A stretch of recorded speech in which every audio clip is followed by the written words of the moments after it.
Welcome to the stream. Hello. So I'm working on a page which is like, when does this one go up? This page doesn't go up till October. Jesus Christ. Yeah. And I hid the dialogue, and then just now I realized I don't remember what the dialogue is, so I need to hide my screen so I can check, so I can read. I need to warm up a little bit, so I'm just going to doodle a bunch of Kalos first. Go for it. Are you gonna draw a page today? Yes, I have it. So I have it pre-prepared. I have the panel lines drawn in, so it's ready to be sketched. Nice. We should also say I'm Eve, and that's Spire. Sometimes I listen to streams with multiple people, and no one introduces who they are, and I don't know who's talking. They're like directing to stuff that they're working on. It's like I don't know who this is. Today people are going to see like your very structured and methodical way of working on pages, and my complete like mess of a method.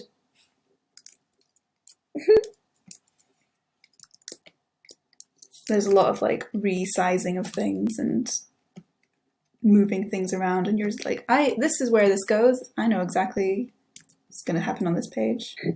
Well, when you work traditional, you just kind of have to accept what happens most of the time. Yeah. What you're seeing is just mostly me being resigned to what's happening.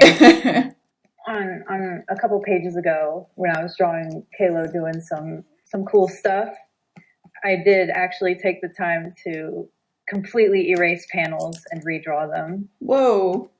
Yeah. I could take it off the wall right now and put it under the camera. I had to, this is the one I time-lapsed, so I was not allowed to have major mistakes on this page. Mm-hmm. So that was I just had to sit down and go on that one. I can't decipher what this panel is supposed to be. I started doing thumbs for the first time ever a few months ago, and it's been great, but because I haven't worked on this for so long, I also don't really remember what the thumbs are supposed to be. So for everybody watching, I have an outline of this page up on my screen, but you can't see it because I don't want you to. You're going to have penciled that entire page by the time I'm finished like half of mine. That is my prediction. Okay, well, since I don't have the stream up, I won't have a frame of reference for where you are. Okay. So you're going to have to announce your milestones to me. Okay, well, there won't really be one. It'll just be like, it's sort of penciled, and then suddenly it's penciled. I require frequent updates. I will do my best. Thank you. We're going to start off with a little tiny Kalo, which is kind of the best way to start off any Recoil page, to be honest with you. Yeah, you know what? Actually, I think I will warm up. Warm-ups are important. I need to pull up a previous page so that I remember what the hallway looks like around Bati's lab. Oh yeah, I have to do that all the fucking time. I have the book on my desk so I can continuously look up references like what was on this? What was in this specific? I know there's like a door next to his, but I can't remember which side it's supposed to be on. Mm-hmm. So that's a little critical. I'm gonna draw a face on Paulina that I've never drawn before. Oh, some firsts. A really big, happy, smiley face. Oh, I also have my dog here. He is my special guest. Maybe I'll get him on video in a second, but he's taking a little nap right now. Thank God. I was really scared he was gonna have like a barking fit. He is behaving for now. Yeah, for now he's okay. Things are a little out of scale. Whoopsie. Yeah, there's a page of Inhibit where I drew David like fucking enormous.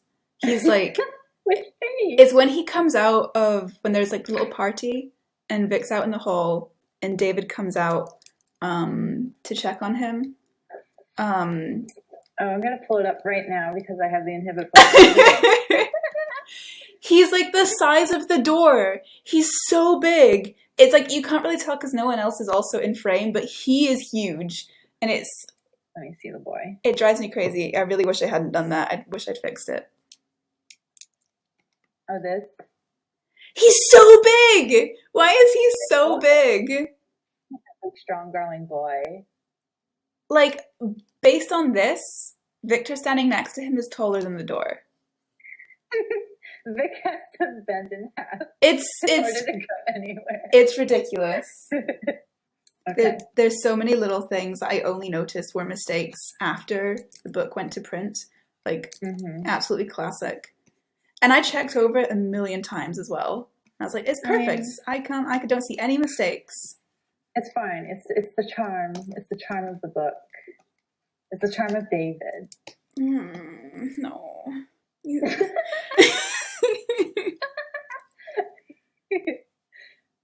Certified big boy, David McGowan.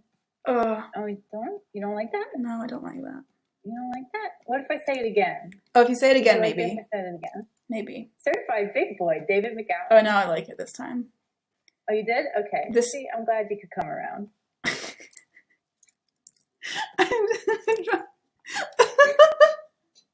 What? I'm just drawing some random faces, and what I've drawn is Victor as a gun.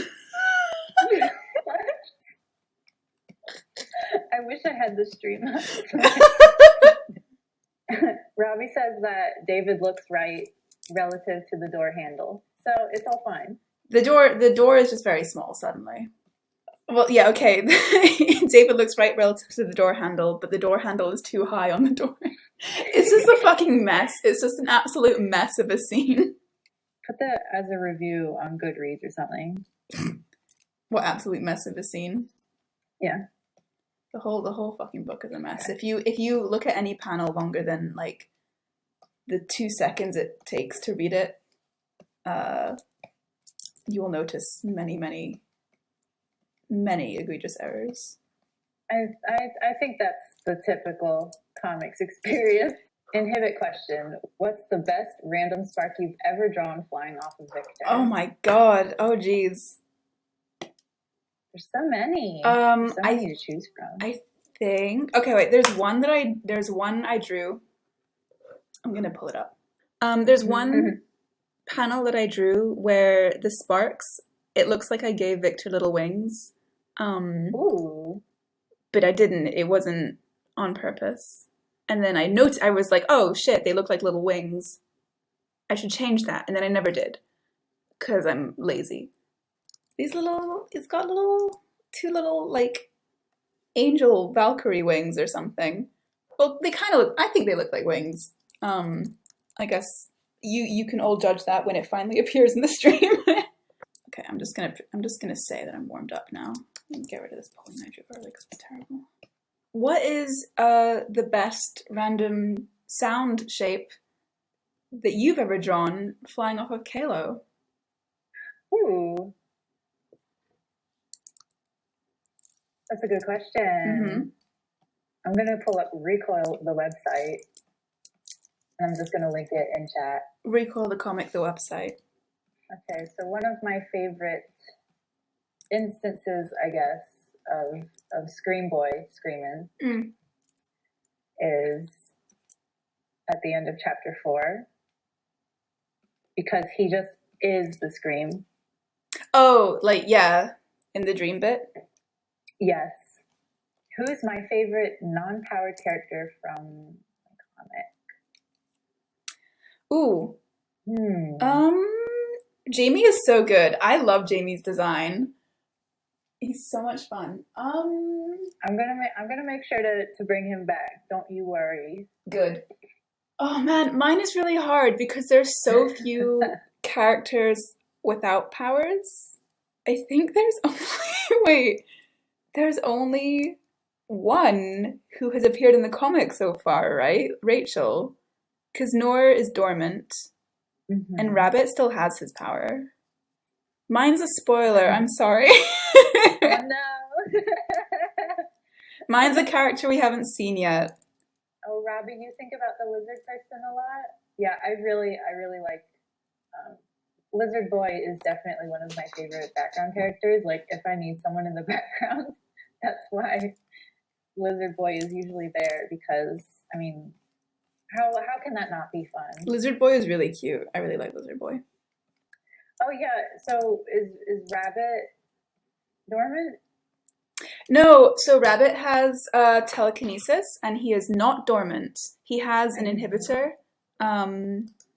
Let me pull up proof of Rabbit's inhibitor. He was supposed... Okay. So you were supposed to see his power at the beginning of the chapter that just started, because there was going to be a scene, not a scene, like a few panels showing Rabbit taking Victor to ISO. And he was like, he would be using his telk like how Masha used it to like,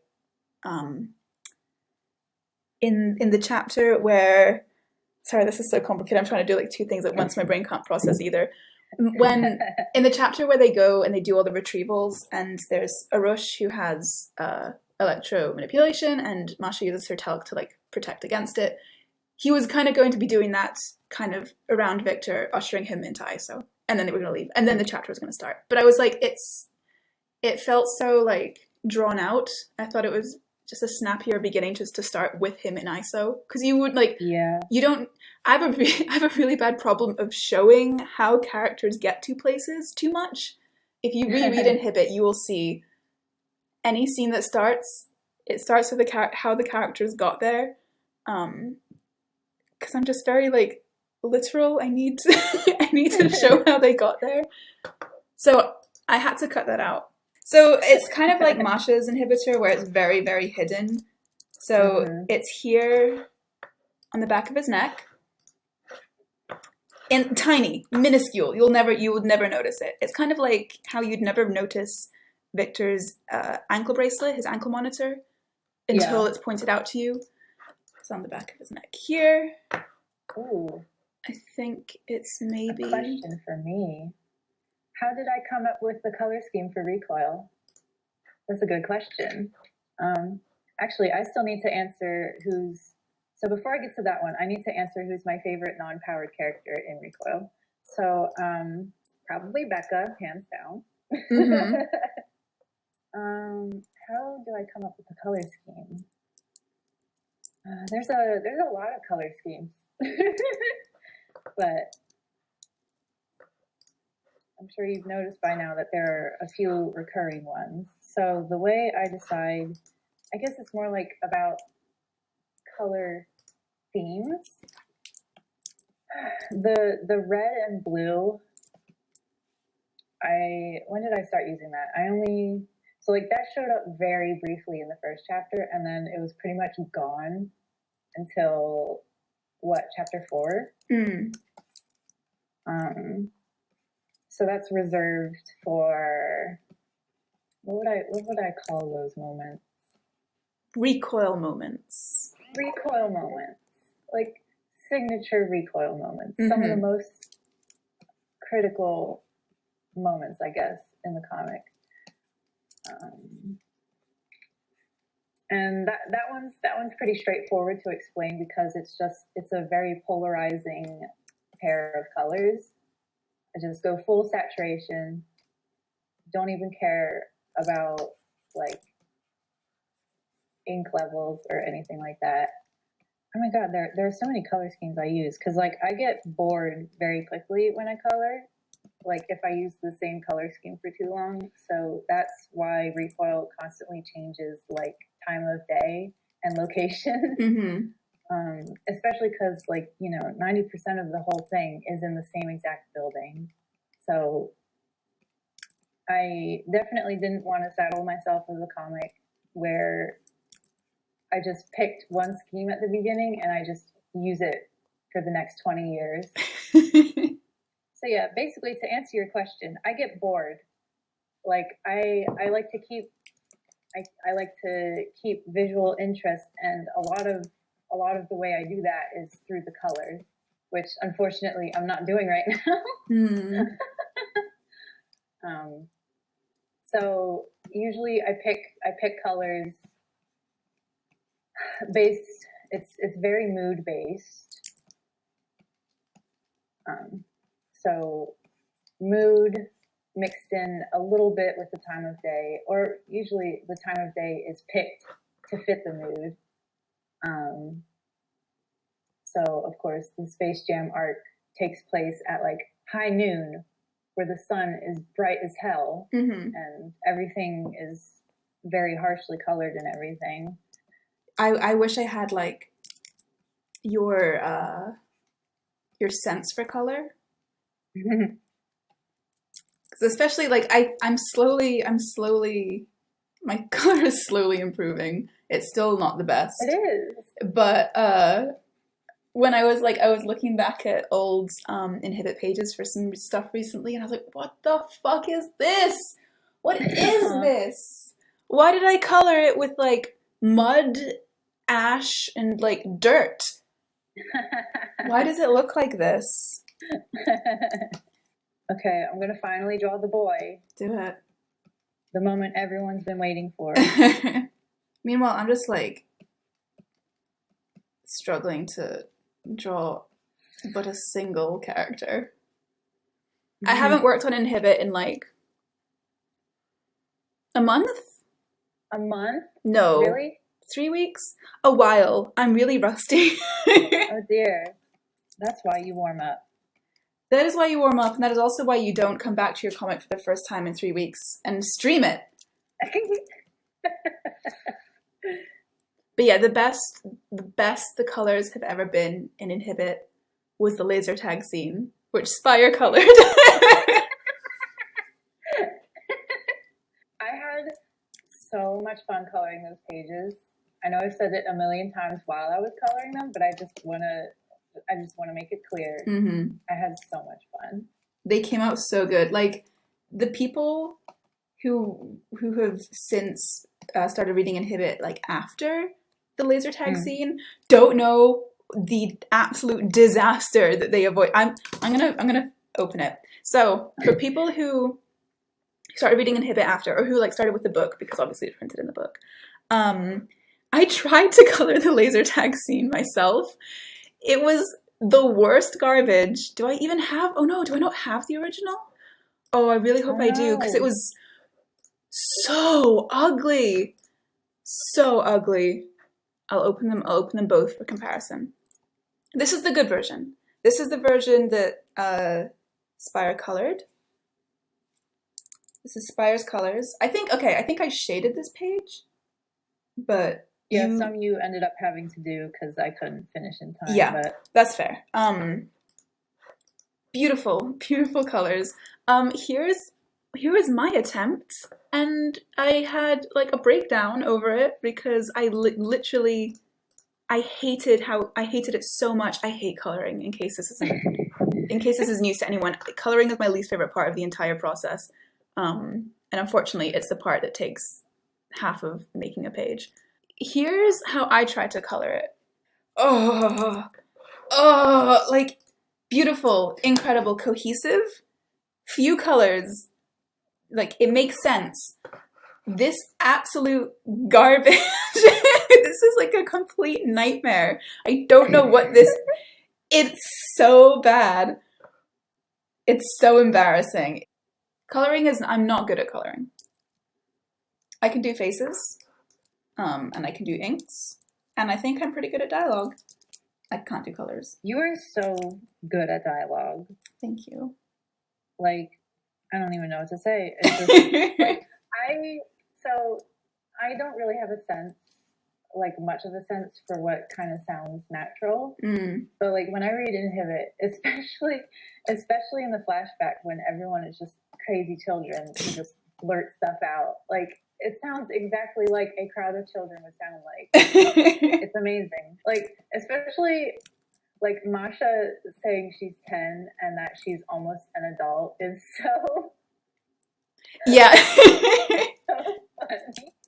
I think like, some... Yeah, a child would absolutely 100% say this. No, I definitely took some of their tics and some of their sorry I keep stopping when I'm like drawing and then I stop to talk. I'm like a little frazzled right now, as we all are, really. As we all are. That's all right. I took a lot of their habits as children from me when I was but a child. Like Masha's raptor hands, I used to do that. And I put this on Patreon. There's like a bit where Anne makes fun of Masha for having braces.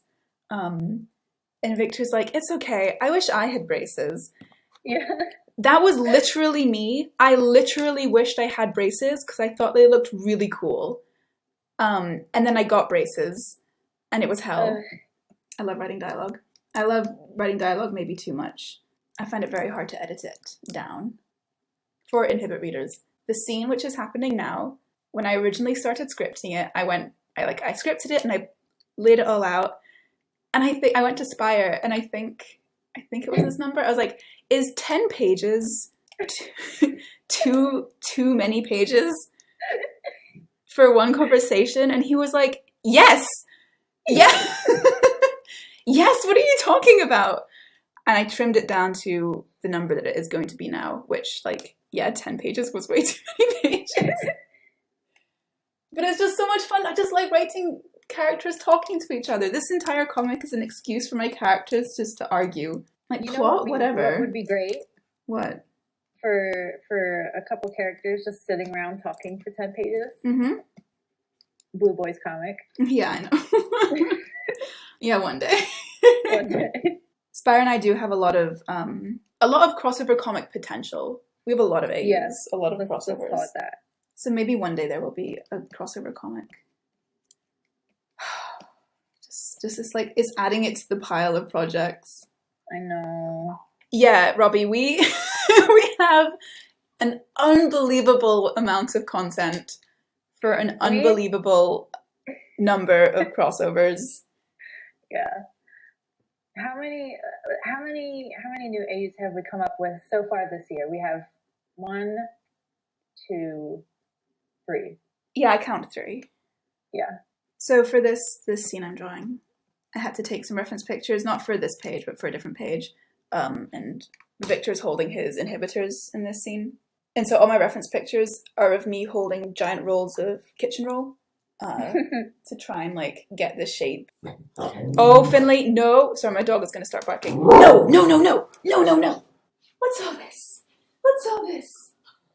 Oh, I know. Yeah, we're calm now. Oh, good boy. Oh, we're so calm, yes. Oh, bless you. Bless you. I'm gonna... What do you want? He's awake now. He was napping at my feet that entire time, and now he's suddenly awake. I'm gonna maybe... Okay, wait. Add...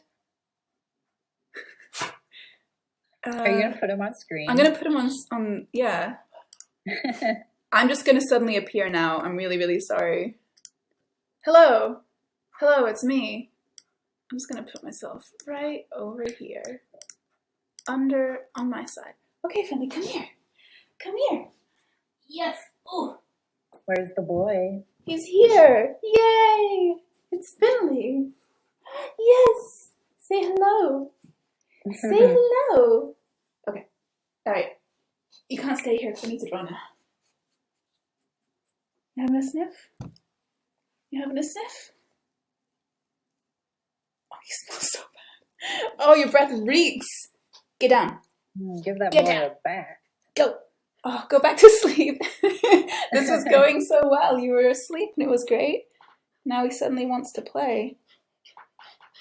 Oh. Your rancid breath, baby. All right, back to this. Sorry, this is what the stream always devolves into, is me talking to my dog. Okay, we're almost done sketching this page. Yeah, see, like I said, I have done 1, 2, 3, 4.5 panels out of a number 9. I'm gonna have to speak to your manager. I just showed him on screen. He's now back on the floor. He's now back lying down. I seem to have dissuaded him from playing. Ooh, Robbie says, how many scenes yet to draw have been in your head since you started thinking about these characters and stories? There's always those scenes and characters you fantasize about, but know will have to be really far into a story. Oh my god, so many. So many. So many. So many. There's this one, and then there's this one, but there's one. Yeah, I mean, for ages, the scene I was really, like, when I first started drawing the comic, the scene, hey, no, baby, no. The scene I was really excited to get to was the scene where Victor and Paulina meet for the first time. First it was when Victor and Paulina meet, and then it was when Paulina breaks into Victor's room. And then it was the end of the chapter that's just ended, I think. Yeah. And now my next one is like the end of the book. What about you? The scene I just drew, I had been looking forward to for a while. And then the scene I'm about to draw, I've also been looking forward to. So I'm in a pretty good spot right now. Yeah. See, the cool thing about comics is that you can just write stuff that you want to make, and you can put it back to back, and you get to make that. It's true. Yeah, that's actually something, like, this sounds so silly. This is something that I learned from Spire, where I would complain about having to draw something, and he was like, well, why don't you draw something fun? And I was like, oh. Excuse me? Oh, that makes sense. Oh, okay. So now I try to enact that as best I can, but it's hard. It is hard. Especially because sometimes you do just have to draw something that's not particularly fun because it's like connective tissue. Sometimes you just have to draw a van. I'm sorry. Sometimes you do just have to draw a van. Sometimes you have to draw a van and then you blow it up so you don't have to draw it anymore. And then they get a new van. Yeah, I mean, there's when you're working on your own projects, there's always a level of work that's going to go into it. So, yeah. Even though it's like something that you love as a whole, that doesn't mean that you love making every part of it. Yeah. And that's something that is like really difficult when you hit that wall for the first time. It's really hard to overcome. Because it's like, oh, I'm not used to feeling this way about this thing that I love. Why do I hate working on this? Like the entirety, I'm really happy with how it came out in the end, but the entirety of chapter 5 where they're kids, I wanted to die by like page 3 of that. It was so hard to keep going. What are our most discussed pages? Ooh. I think the first one that comes to mind that caused the most consternation was the scene where Vic's on the phone with his mum. People were not happy. Oh, yeah. People were not happy with that scene. I really haven't seen much in the way of discussion on Recoil yet. I think most of the time when I get a reaction, it's from like the flood stuff. But I think most discussion really at this point happens in the Discord, not in the comments. Yeah. Sorry if I just made a gross horking noise. I'm sure everyone heard that. It's always really gratifying to see just like an outside confirmation that people are trying to put together what you're putting down. Oh, it's always really funny when you put pages up that you expect people, good God, you expect people to discuss, or you expect someone to be like, oh, what's this? And they don't. And then the things people do pick up on are really, to you, innocuous. Yeah. It's so funny what people will just like fixate on a page, and you're like, oh, I mean, sure, I guess. Yeah. That wasn't really the focus of this page, but okay. The recent scene that just finished up with Kalo and 6'5", where Kalo had that intrusive thought, I didn't expect the main reaction I got, which was, oh, Kalo doesn't know how to ask people out.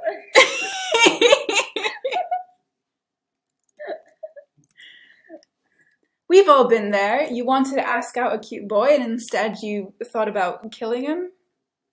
It's tough. It's really tough. Sometimes you just get really nervous. Yeah. And you think about strangling him. That's really funny. I didn't see those reactions.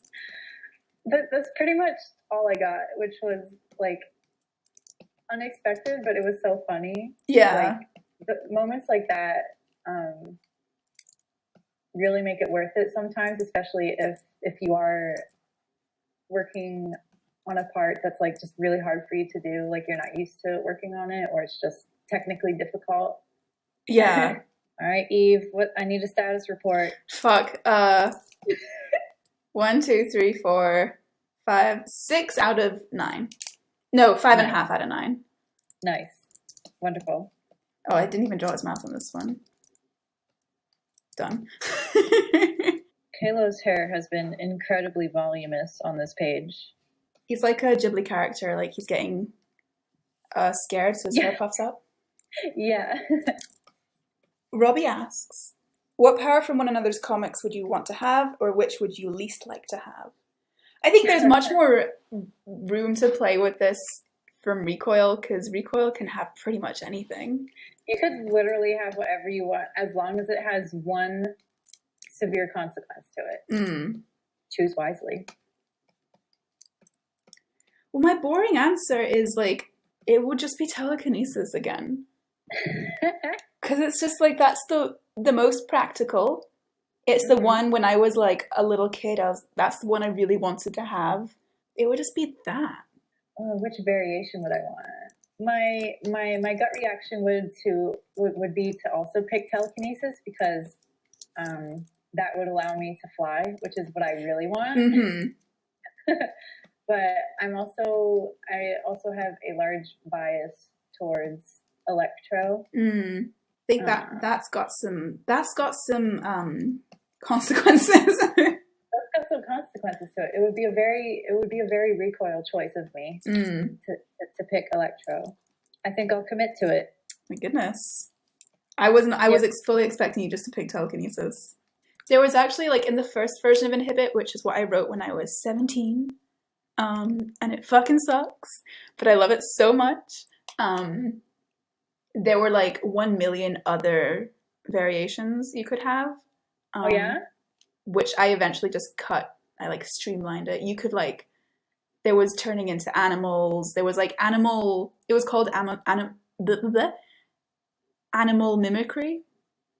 So you could walk on a wall, or you could like, because invisibility used to be like you were like a chameleon. You like could blend into the background. Oh my god! There's a whole bunch of stuff like that. There was growing bigger and smaller. There was like mind reading. Like too much for the purposes of this story. Having too many options would kind of defeat the purpose. Yeah, definitely can see how that would make Inhibit fall apart. Yeah. So, I trimmed it. Also, I like having, I'm one of these people who loves to put things in categories, so having some set categories is really fun for me. Oh, what the fuck? Oh, what the fuck? When did I merge these layers? What did you merge? I merged all my pencils with the thumbs. When did this happen? Wait, I'm on... Oh, very recently. Oh, okay, thank God. Oh, jeez. So I'm ready to start inking. Where are you at? I'm the same. I've just been doing the exact same shit.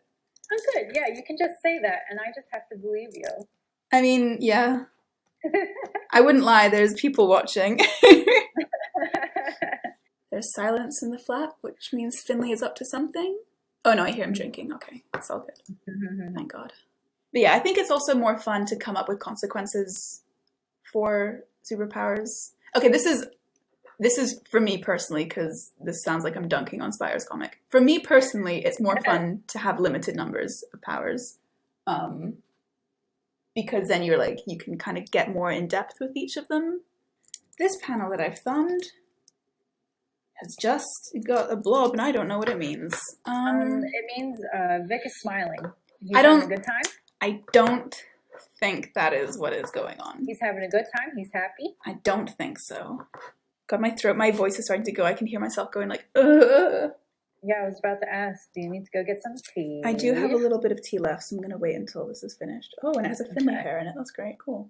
I ship Vic with happiness. That is true. I am with you on that one. I thought you were going to say with Paulina for a second there, and I was like, what? We at it again.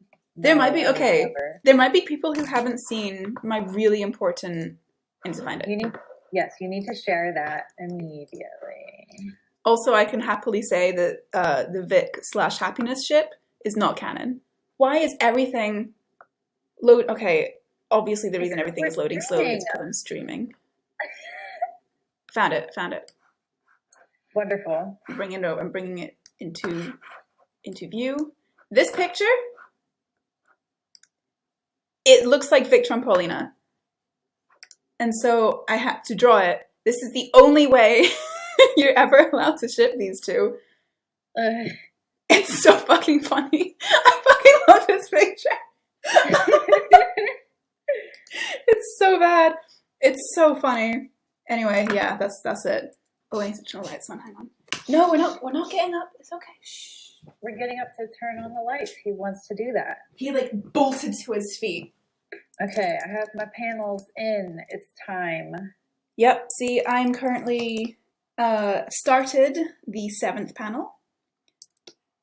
I've also, if you've been following Spire's progress, you've probably seen that he's very, very methodical. He does everything in a good order. And I'm like, I've just started to pencil the first panel of this page. I do have a small issue though. So like the pen that I usually use to start is also drying out. Like I use it for the panel borders. You can see it's pretty dry. And I don't have another pen that's quite that size. Oh shit. Yeah. This upsets me. Me and my order. What are you gonna do? I'm just gonna not draw the comic anymore. Goodbye, everybody. Good. It's finally over. We're all free. Kalo is free to a good home. Thank you. I will be taking him. Kalo's in boxes.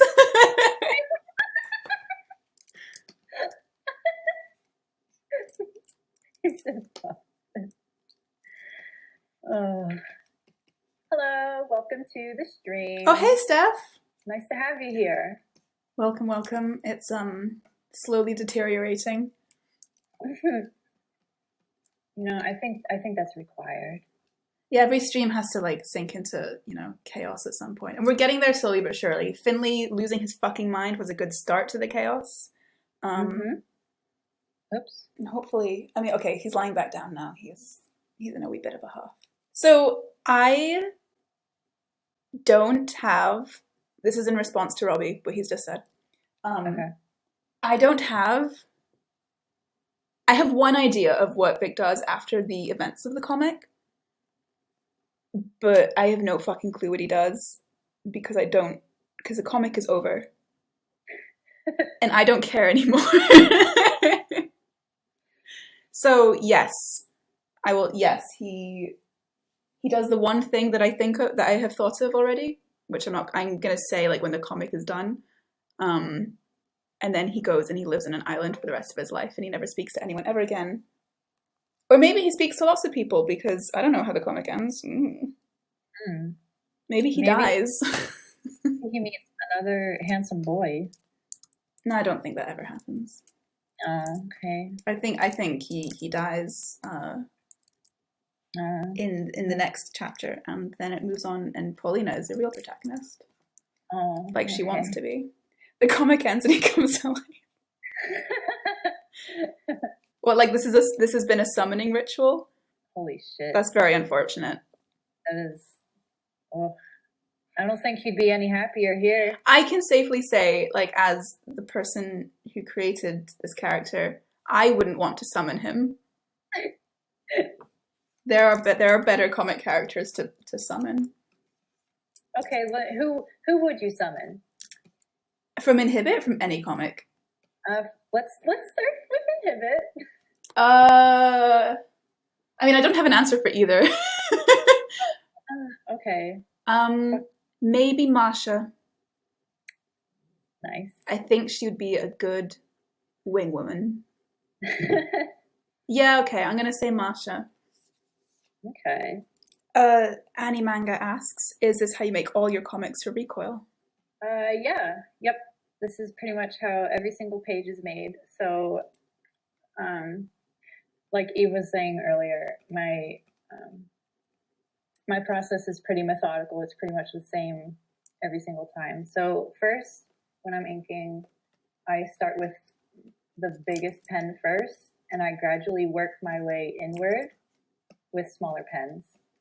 That whole process basically developed over time. Like when I first started the comic, I didn't really have that process yet. So like what I did actually in the very first pages, I outlined everything with a small pen, and then I came back in and went back over the same lines with bigger brushes. And obviously that's a huge time waster. So I eventually learned to just kind of compress the whole process. And these pages are huge. Like I saw them when I went to visit Spire. They're enormous. Yes, this is 11 by 17 tabloid size. I mean, here's my hand for scale. I'm just going to lift up my camera real quick. Yeah, they're fucking massive. Yeah. You should see the pile of Bristol boards that I have because it is quite enormous. I wish I had the physical. It must be so satisfying to look back and see. Because this is the problem with working digitally. I've said this, sorry, a lot of what I'm saying I've said to Spire specifically before. I'm just like repeating it for the benefit of the stream. Yeah, that's fine. Working on a comic for 4 years and never seeing physically how many pages that was. It was crazy to then get the books and be like, what the fuck? They're huge. They're so big. So it was like getting those books and realizing just how much work had been done was so gratifying. It was so nice to see. Yeah, you did a ton of work. And hopefully I managed to crack out the same number, if not more. You've been speeding along, so I think you're going to do it. I hope so. I was asked how I store all the Bristol boards. Mm-hmm. They're all, so I have a nice little closet, and it's full of paper that I drew on. I wonder if I could point the camera at the closet, actually. Mm-hmm. Okay, so it's not very impressive from here since we're so far away. But let's see. It's like the stack next to the red box. Yeah. These things. That is Recoil. The hand of God. This. Let me see if I can. Yeah. Perfect. For reference, those are huge sketchbooks on top. Some of those are letter-size sketchbooks, a little bit bigger. Recoil is very, very big. Steph asks, how do you guys manage to stay motivated with such a long-term project? Fucking literally could not tell you. Yeah, that's a really good question because you definitely have to find that answer for yourself if you're going to tackle something like this. So we were kind of talking about it earlier before you got here that you just have to find, you have to figure out how to make everything fun, basically. So for a long form comic like this, it's definitely important to make sure that you're actually writing stuff that you will enjoy making when it actually comes time to draw the stuff you just scripted.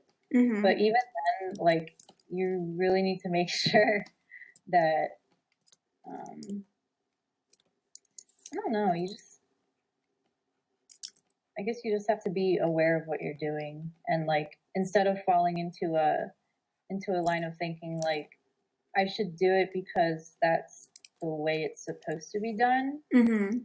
That it should be, this is how I should do it because it's going to be fun, or it's going to teach me something, or whatever. Yeah, like your reasons for making it can change, but they should always be personal reasons. Yeah, that's a big factor. Like, it should be because you enjoy making it, or you want to use it to get better at something, or you want to challenge yourself. And it shouldn't be, I feel like I should be doing this, or I want to make money off this, because you won't. Yeah. There's no money in something like this. Like, I scream about loving my comic on Twitter all the time, and I do occasionally get people being like, oh, I wish I had your enthusiasm. And I'm like, this isn't enthusiasm, this is called obsession. Or like, this is like extreme hyperfocus that has not gone away in like the 10 years of making it. Yeah. So there's like an element of like, I just really genuinely love this project and just want to do it, even though it sucks sometimes. Which you can't really like you can't go and say, okay, this is the one that I'm going to like. So there's like an element that I really can't explain. Yeah, like I think both of us are fortunate in that aspect that we ended up making something out of things that really consistently spark joy. Yeah. And I mean, I think it's the same that everyone has a project that they really want to make, and they think about a lot, and they're like, this is something that is really important. And it might be that at a certain point, that's no longer true. And I think something that people don't really talk about enough is letting go of projects, because you don't, just because you started a project that you love, it doesn't mean you always will, and it doesn't mean you're obligated to finish it. Right. Which is hard to like accept. And I mean, that's easier for me to say because that hasn't happened to me. Yeah. This is my project that would happen with. And if it ever got to the point where it was just, I was not enjoying making it anymore, it would be difficult to stop, considering how much time I've put into it. But there's no shame in stopping a project because you're doing it for the wrong reasons now. Or the reasons that you started it don't apply anymore. Right. I think that's a good way to sum it up. Mm-hmm. Oh, and I love inking. I wish I was inking right now. I'm like, this panel I'm doing, I'm kind of working out as I draw it. I don't really know what my initial vision was for this panel. I think we're both also quite lucky that our first major project happens to be something that we both like really enjoy. Like, for sure, I was going to do a webcomic before Inhibit, which would have been just as long. Oh my goodness. Yeah. Because I was like, well, I don't want to do the one that I love.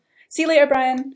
I don't want to do the one that I love right away because I'm not good enough at drawing, and it won't be to the standards that I would have liked. I wish, like, I want to be able to do it justice, blah blah blah. And if I had started that project, I would not have finished it for sure. I would not have finished it. I started to plan it out. I have loads of concept art. I have like the story plotted. I wouldn't have finished it because this is the one I want to do. So you get a lot of advice for people who are starting out. Is don't start with your magnum opus, air quotes. Start with a smaller project and start with something that you know you can finish. And that's really good advice, but it's not applicable to everyone. Yeah. Because this is my first comic, and it happens to be the one that I really, really wanted to make, and it happens to be that I've persevered. So yes, it's really good advice to practice first and do other things. But if you want to make it, whatever. Yeah, like whatever. Just do it. Like, for Recoil, like I started out with a very small 3-page comic, and I made it in the way that I wanted to make the bigger comic. So I inked it traditionally and all that stuff. Mm-hmm. Because, you know, I was feeling very apprehensive about starting this giant project, even though I was really excited about it. I was like, I don't know if I can do this. I don't know if I'm good enough, Mm-hmm. etc., etc. So then I made that comic, and I was like, okay, yeah, that was fun. I'm just going to do the rest now. I have the process figured out now. Yeah. I didn't have it figured out, but, you know, I felt like it. So. Mm-hmm. Yeah, it's like, you can prepare as much as you want for something. Like, you can take the time to plan it all out, and this is going to be my process, and this is going to be this, that, and the other. You will literally throw half of that out of the window as soon as you actually start. Yep. So, yes, like, this is other advice for people who want to start a long-term project, is plan it all out before you start. Yes, but plan it to an extent. You can't be planning forever. You do just have to do it at a certain point. Yeah, and also, like, as you go, you're just gonna have a better sense of where you want to go, and Mm-hmm. you'll just get better in general at writing. Yeah. Like, everything I planned, except for, like, you know, the major plot beats and stuff, everything is gone. Mm-hmm. Yeah, I changed the plot halfway through chapter 1. Like, chapter 2 was meant to be Paulina was arrested and brought to Earl. That was chapter 2. I changed it halfway through chapter 1 because I was like, you know what, that's shit, actually. And I'm really... That's just amazing. I'm really glad that I changed it, which is why in promotional material, Paulina's wearing the Earl shirt.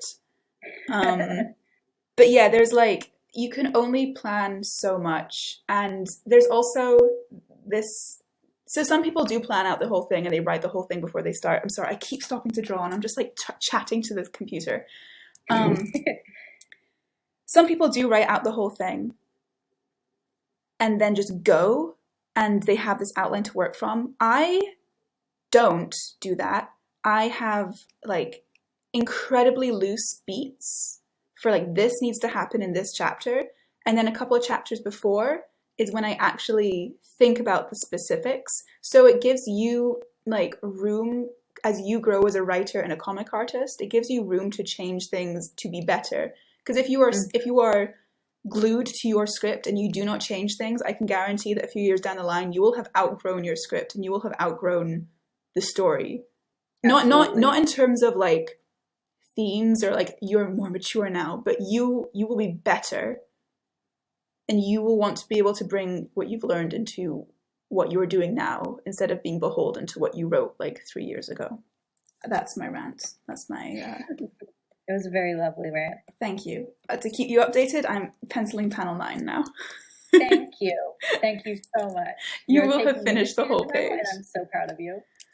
Yeah, so yeah, having like marker points is a really good way to think of it. It's like, instead of having a really detailed map, you have like landmarks that you're going to hit, and you'll kind of navigate along the way. You can take detours and realize that something works better over here. Yeah. That's how I do it as well. I like to see it kind of...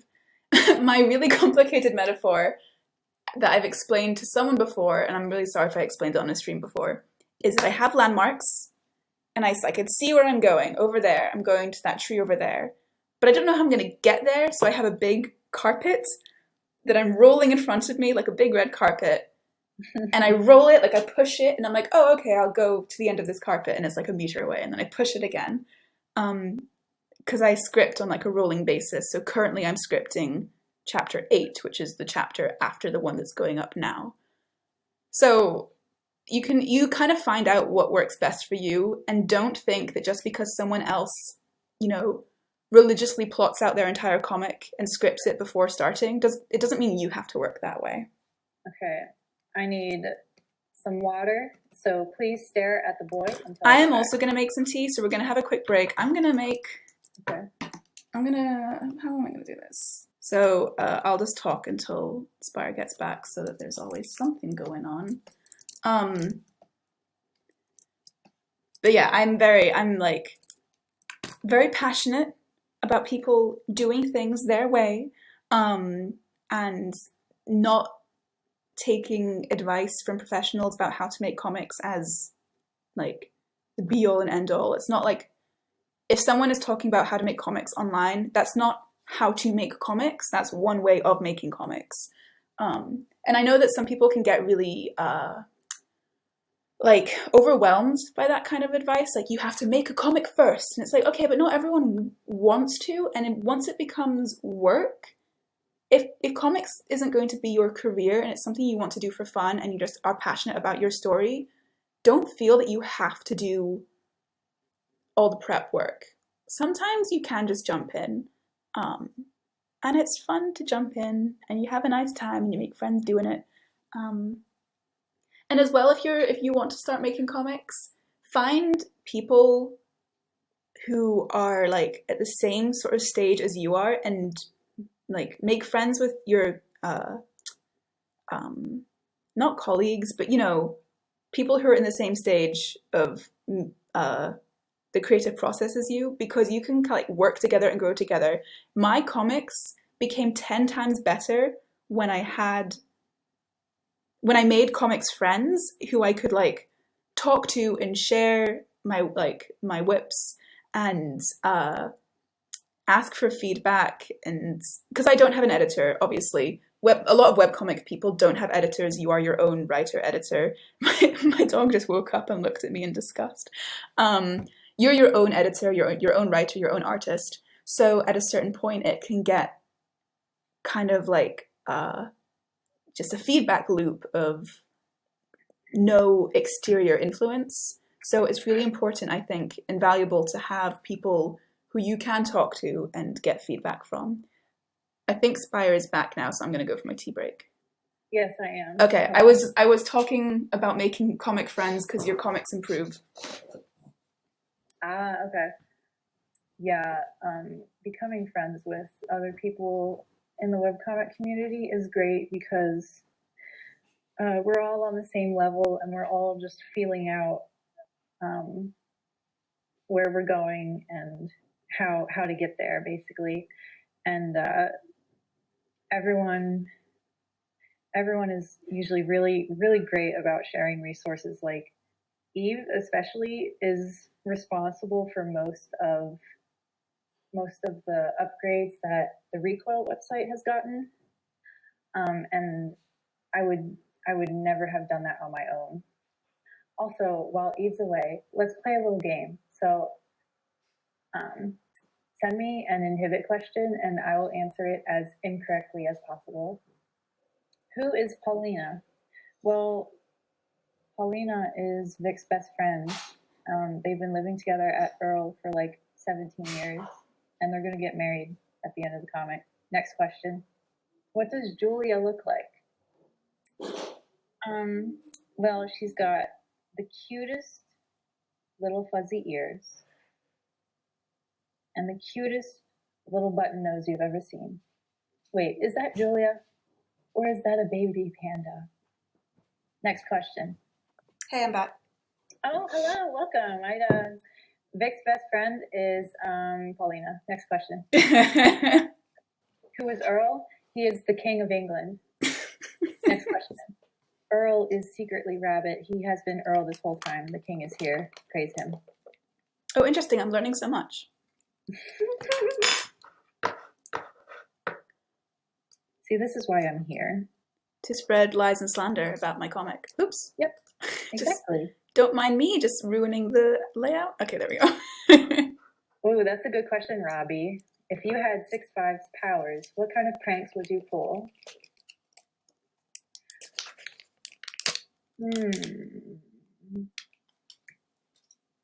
Sorry, I also have a yogurt. I would definitely be messing up billboards.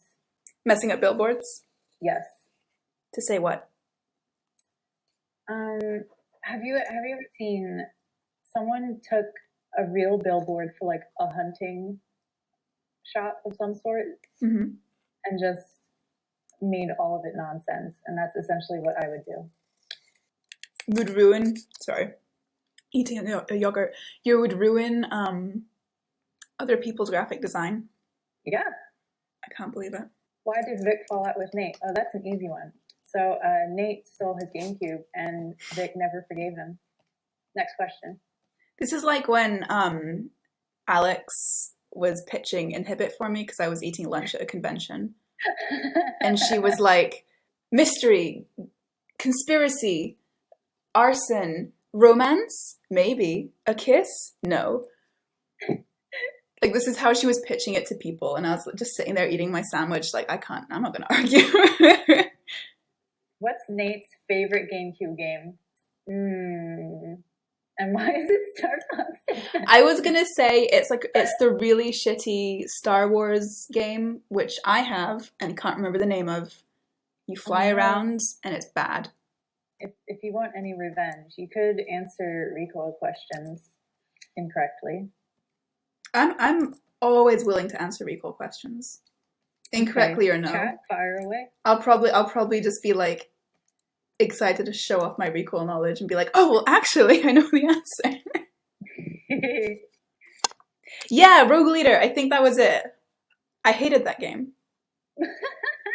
I had 4 GameCube games. No, 5 maybe? I had Wind Waker, Pitfall, which I loved and recently replayed and realized was racist as fuck. Star Wars Rogue Leader, and I had the Rayman Rabbids game, but then my uncle, who bought it for me, lent it to his mate, and I never got it back. Nate would be a Jedi. A shitty one. He'd be a great Jedi. All the Jedi are shitty. You know what? That's true. He would be right at home. Mm-hmm. I rescind my statement. Mm-hmm. He would be like a goody two-shoes asshole Jedi. A holier than thou Jedi. Yeah. He'd be so smug about it. I don't even know very much about Star Wars. I'm just like talking shit here. I had all this, the original trilogy. I had it on VHS growing up, but I never watched it. My brothers and I would watch it on mute and make up our own dialogue. And I, like, after doing this for years, I finally watched it for the first time in uni and was like, oh, it's not even that good. Yeah, I was about to say, you probably would have had more fun just continuing to do the ad-lib forever. If I was to make an OC to join 2-1's gang, what would I offer to the team? Oh boy. Are we talking gang as in 2-1 sticks and 2-2, or like yes, the whole gang? Okay. I don't know. I don't think I could come up with an OC that's cool enough to hang out with them. Masha. I'm answering this question for you. Masha's 19, so she would roll up and be the cooler older girl who like buys them alcohol. Yes, C is perfect. Oh no, so okay, I'm not gonna be able to answer these incorrectly because Robbie was like, what was Kayla's breach? And I was like, oh, well, let me explain. I don't have a funny answer. Kayla's breach was, the pressure's on to be funny. Yeah, now you know how I felt answering all those Inhibit questions. You were very confident. Oh, thank you. I don't know. I have a funny answer, I'm sorry. I'm still eating my yogurt, by the way. Which is why I haven't drawn in like 5 minutes. Just chatting to my friends and eating a yogurt. It's a great way to spend a Monday evening. Yeah, I think Masha would be a really good addition to the gals. Agreed. I'm at that point now in my comic where I struggle to remember where everything is and what happened, and it's a little bit scary. I'm bordering that point. I was actually, when I was writing the Recoil Chapter 1 summary, I did pretty well for remembering it beat for beat. Nice. The only bit that I forgot was like the dinner scene. I just couldn't remember what happened like between that and waking up and watching the news. But I was like, yeah, I've, not to brag or anything, but I've read this comic once or twice. I don't really like how this panel is happening. This is, I drew this near the start of the stream and didn't like it then. I'm just gonna get rid of it. And you know what? This is how I work. I'm just gonna move on to the inks because fuck it. Yeah, but you're like, today I'm gonna draw a Recoil page, and then a few hours later you just send it to me completely done, and I'm like, well, fuck, I wish I could do that. And like, yes, theoretically I could, but will I? No. We're moving to Clip Studio, so if there's problems with the stream, I'm sorry. What page is this? 24. Nothing you can do. Nothing I can do about it. As the stream master. Oh god, oh no, oh fuck, this is frozen right over Spire's stream. Get out of the way! Get out of the way! Okay. Let me out! Sorry. Let me out! Frozen me.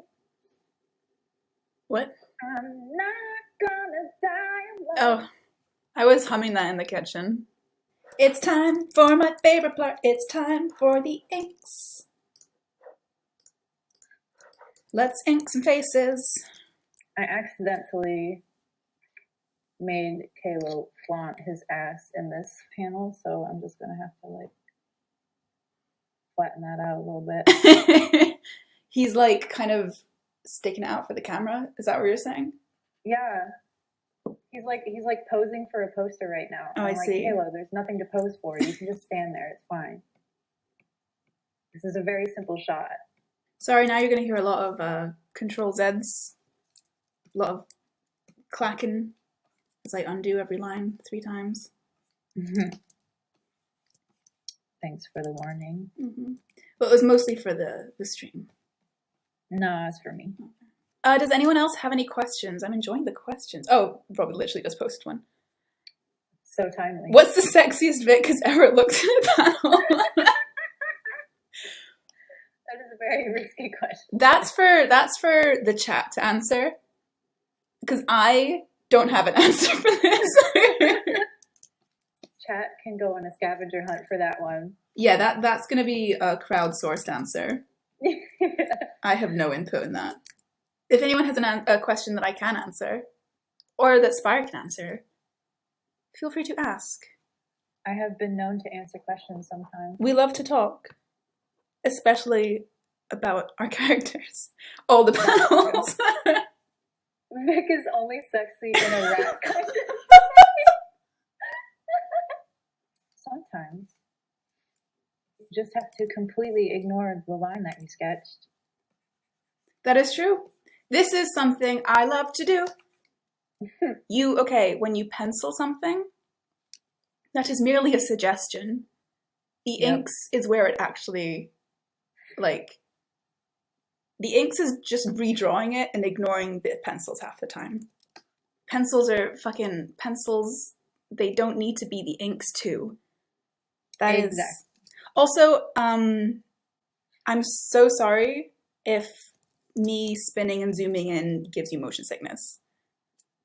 I rotate the canvas constantly. And I ink really closely as well. And it has been known to cause complaints in the stream before. Oh no. Because I don't notice it when I'm doing it, but watching it, I can imagine must get pretty like, what? Yeah. Like the Inhibit roller coaster coming soon to Universal Studios. Can you imagine? I can't imagine, to be honest. Inhibit World. Oh god. I just got a pang of extreme embarrassment. So there's like a creator's dream things to happen is like fan art, fanfic, and cosplay. The idea of cosplay just makes me want, like, it would be so cool and I would love it, but also the idea of it makes me want to curl up and die of embarrassment. Like, for myself, I don't know if I could handle it, even though I also think it would be amazing. Honestly, yeah. Like, someone came up to me at a convention last year and was like, I really like Masha and I really want to cosplay her sometime. And I was like, oh, that's amazing, that's so cool, like, please, oh my god, please do that. And then they left the table and I was like, what if that person does cosplay Masha, I'm gonna burst into tears in front of them and it's gonna be so embarrassing. I don't know, I will not be able to handle it. But also, I don't think any of my characters are, like, interesting to cosplay. Because they're not in very interesting clothes. Or hugely recognizable, they're just, like, people.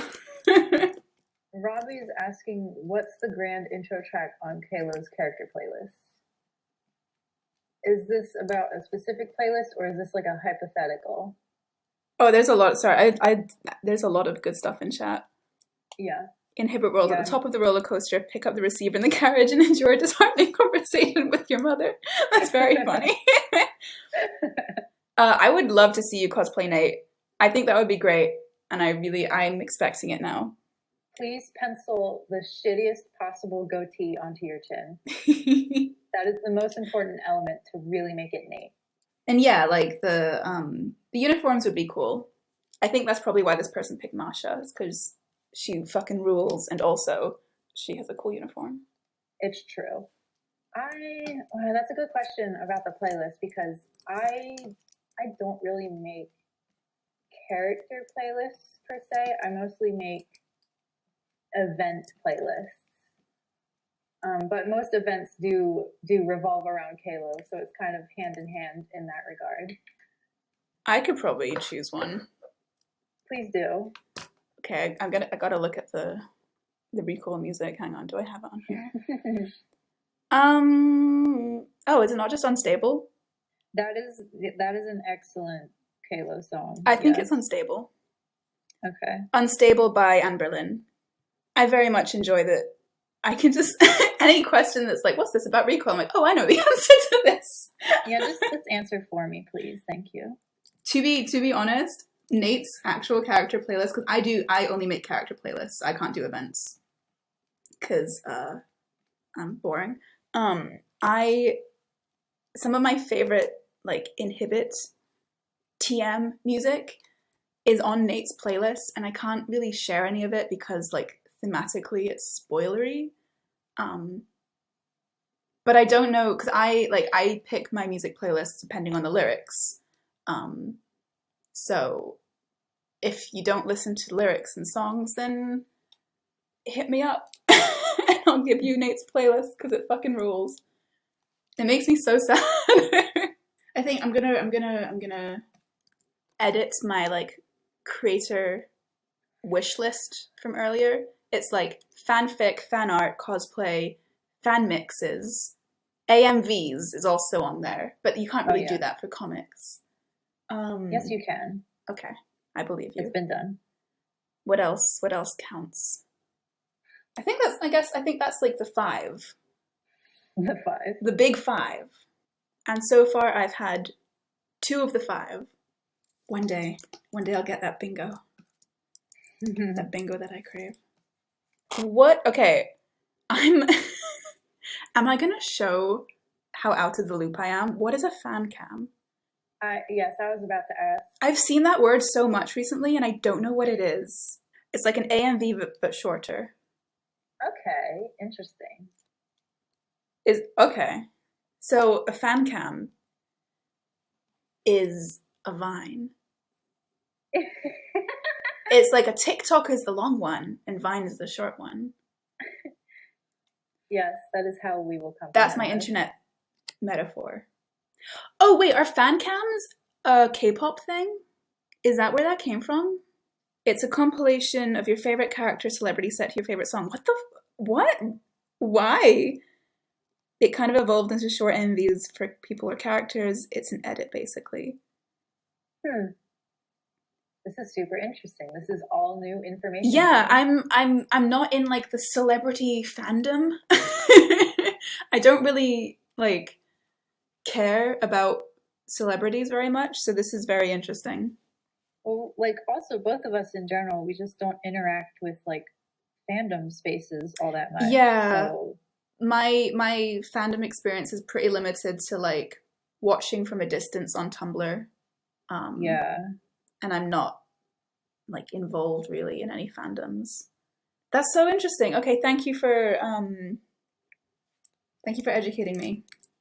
Yes, thank you very much. We're learning, all of us, here today. Yes, this is an educational stream. So something, this is like not related to anything, but something that I just thought of and I think is interesting. When I started drawing, I was really scared to overlap lines, and then like, I was scared to A, redraw things I'd already drawn, and B, overlap lines and then like on the same layer and then have to rub one of them out. Do you know what I mean? Like, okay, No, I'm I gonna don't. example. So like, I would be scared of doing this and then having to like rub out down to the line to get the actual line I wanted. I would like do this and then I would draw this line on a different layer and then rub it out so I wouldn't have to worry about this other line. And something that I learned that I think might be beneficial to someone somewhere is to not be precious about your art. And like, if you're drawing something, especially when you're drawing comics, oh my god, it takes so fucking long. No one is looking at your panel. It doesn't have to be perfect. Yeah. So like learning to just like not be afraid to fuck with lines basically really, really helped me to get my art to the next stage. Sorry, I know that came out of like nowhere, but it literally just popped into my head and I wanted to say it before I forgot. No, I think it's very pertinent. Yeah, it's good to like to have, you know, some sort of quality control about your art, but also not so much that it actively prevents you from finishing things. Like, Yeah. if something isn't coming out good, instead of just fussing over it for ages and ages, just get rid of it and start over. Yep. Or you just resign yourself and move on. Yeah, or just be like, well, it looks like that. Whatever. Returning to Big David from earlier. That was a case of, well, it looks like that. Whatever. And now, of course, I'm like, why did I do that? I wish I hadn't done that. So, like, I'm drawing Boxy's lab right now. Mm-hmm. And the very first time I drew it back in chapter 3, I was having a real rough time, both just with the comic itself and also just with real life in general. Mm-hmm. So I was like, I don't feel like drawing this, but I still want to press on with the comic. So this is going to look incredibly shitty and I'm not proud of it, Mm-hmm. but I'm going to post it anyway. Mm-hmm. And now I get to come back. And every time I've come back to this lab, I've tried to draw it even better than the last time. So like, it's fine. Yeah, that's the good thing about webcomics is it takes so long that you're going to improve, and especially if you have recurring environments. Like, if this one doesn't look so great, it's fine, because the next one will be better, and the next one will be even better. And it's just like, it's a process. That's something that, like, when you're doing a graphic novel, you do see a little bit of, like, improvement throughout the graphic novel. I've definitely read things that, like, in the beginning, the start of the book doesn't look anything like... No, the start of the book looks different to the end of the book, because that's just a natural part of drawing lots, as things slightly change over time. But in a webcomic, it's so much more obvious that, like, you just kind of gotta accept that it's gonna happen. And it's like, it's one of the good things about comics is like, yeah, this looks shit now, but in 2 years, oh my god, I'm gonna look back at this and be like, wow, look how far I've come. Exactly. Isn't that right, baby boy? Yes. Yes. Oh, it's stretching out. Yeah, I kind of have that with Urquhart, where like page 1, ooh boy, that sure was a background. And now it's kind of my mission to like try to draw a little bit better, try to make it look a little bit more like how I envision it in my head. Yeah, and like that, the improvements are very visible every time. Like, I happened to be combing through the comic just the other day looking for Urquhart screenshots for the wiki, and like it's like when you came back to that same location, it was so clear that you had so much more of an idea of how to execute the way you wanted it to look. Like with how stupid, unnecessarily fancy the kitchen is and everything. It's like, oh yeah, that's Urquhart, definitely. Yeah, and even then it's like, I know that that's not... Is this thumb enormous? This hand is pretty big. I need to make that smaller. I lost track of what I was saying. Yeah, even that is not great. Like, that, the way I drew that isn't, you know, the most amazing background in the world. But it's like, that's as good as I can do now. And it's not even as good as I can do. That's 80% of what I can do now. Because if I put 100% into everything, into every page, I would die. Yeah. You can't put all your energy into every page. This is a marathon, not a race.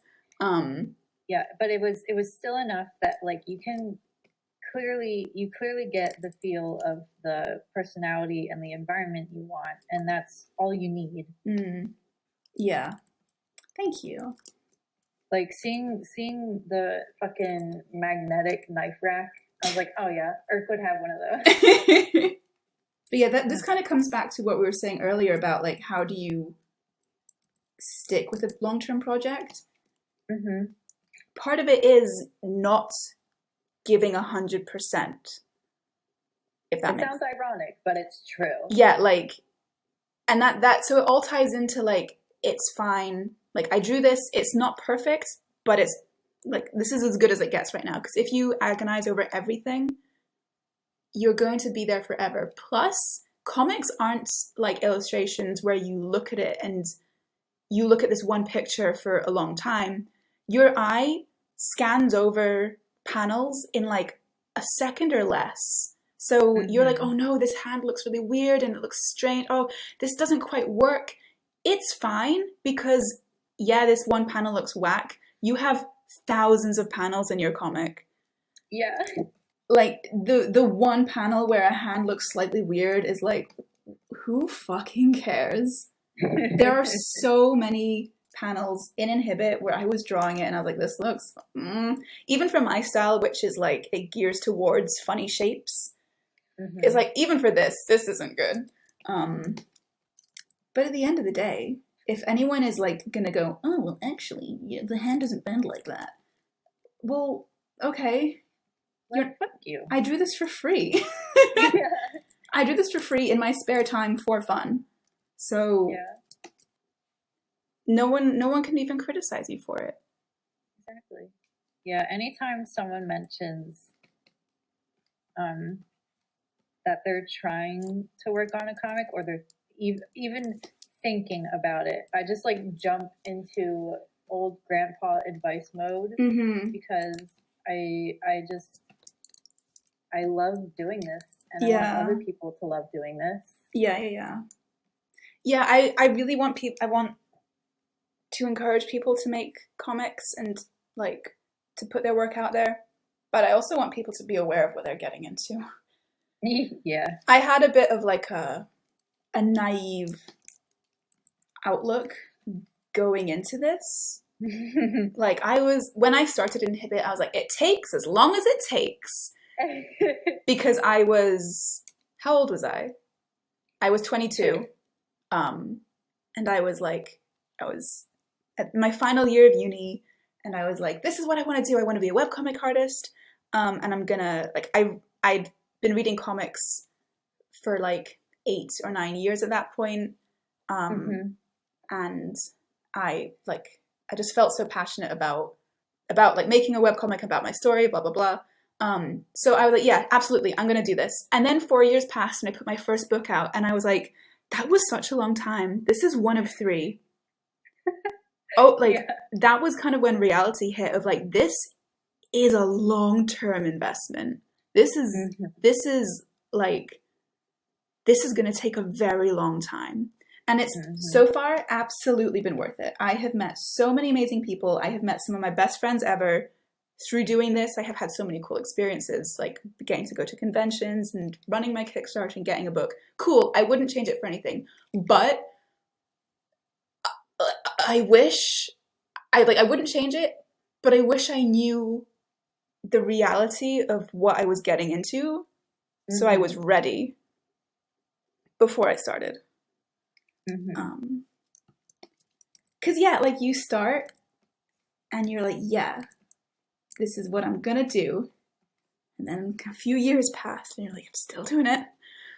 I'm still doing it. And I'm not quite there yet. It's really difficult. It's like emotionally draining to work on something for such a long time and for the story to not even be started. Like, at the end of book 1, there are so many mysteries and none of them have been revealed. And I'm like, just the time it took to set up the mysteries was like, oh, for fuck's sake. Now I've got 2 more books to do, another 10 chapters to go. It's big project. Big project, lads. Just know what you're doing. But don't be I don't want people to be put off by what I'm saying. I'm not being like, oh, don't ever do it. Terrible idea. It's a lot of fun. I don't know. I really love making this and putting it out there. But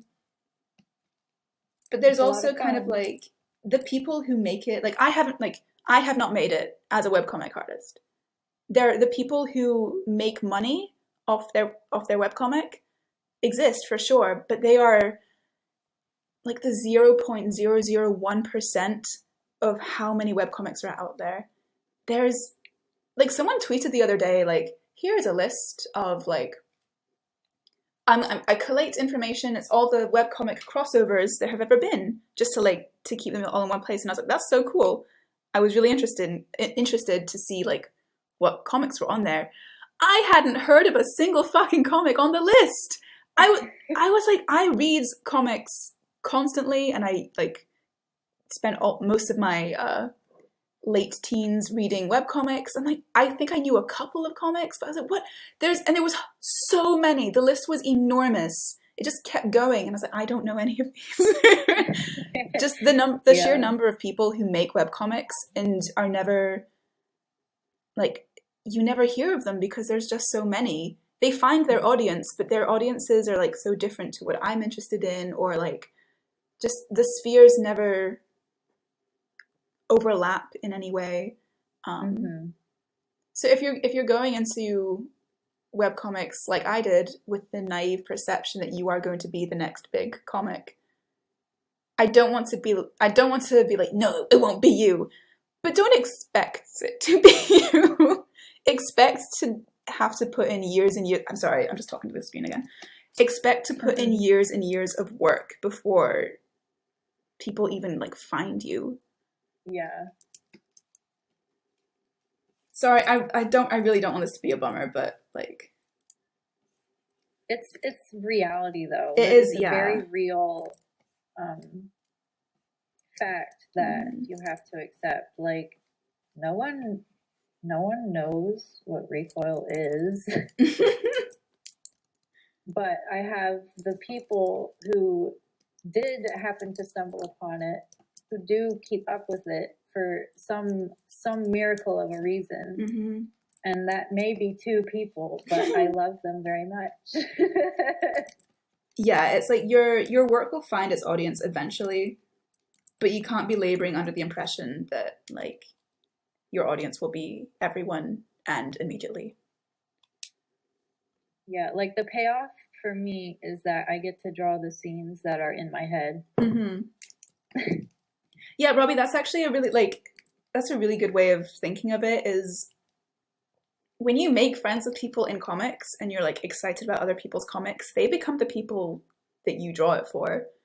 Now I'm excited when I finish a page for my friends to see it, because that's whose reaction I'm really after. Like every time I finish inking a Recoil page, I like take it off my desk and I go show my roommate, like, hey, look. And she's like, I don't like this. And then I scan it and I send it to Eve and I'm like, hey, look. And Eve's like, I don't like this. Yeah, and you're just like, oh yes, this is what I was wanting. This is what I want. It's so funny for me to go back and look at old pages now and look at Victor's hair. The greasiest shit I've ever seen in my life.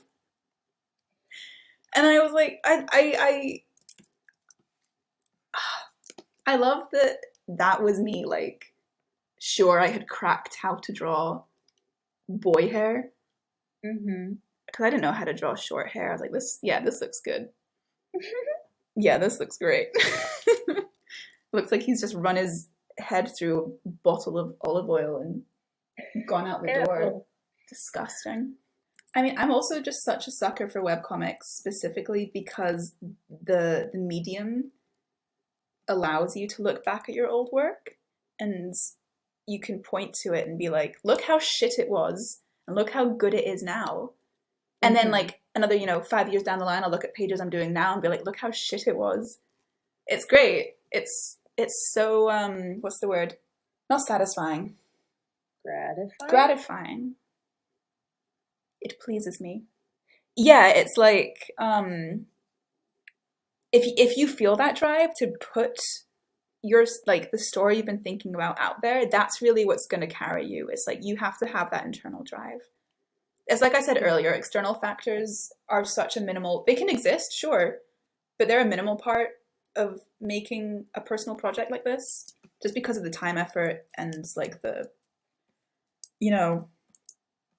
mostly the time. Yeah. Because it's going to eat up so much your spare time. I used to come home from going out clubbing at like 3 a.m. and just sit down and draw comics and then wake up and go to class. Because that was, that's what I had to do. I would also skip class to draw comics. In like my final year of uni, when I was supposed to be writing my dissertation and stuff, I would be like, no, I'm gonna draw Inhibit. Oh, I think I need to take Finley on a really quick walk. He's like giving me the signals. Ask him lots of questions while I'm gone. Ask me all the Inhibit questions. I will answer them as inaccurately as possible. Or you could ask me Recoil questions. I will answer those maybe accurately, depending on how I feel. Yeah, redrawing old chapters. I know everyone talks about the famous chapter 1 loop, that you should never get caught in that trap. There are definitely plenty of times where I want to redraw the first chapter of Recoil. Like, I don't even know how I would do it. I just feel like it could be totally restructured, but I will never actually go back and do it. Are there characters or places that I've neglected out of a dislike for drawing them? Or characters who show up more often because you like to draw them so much?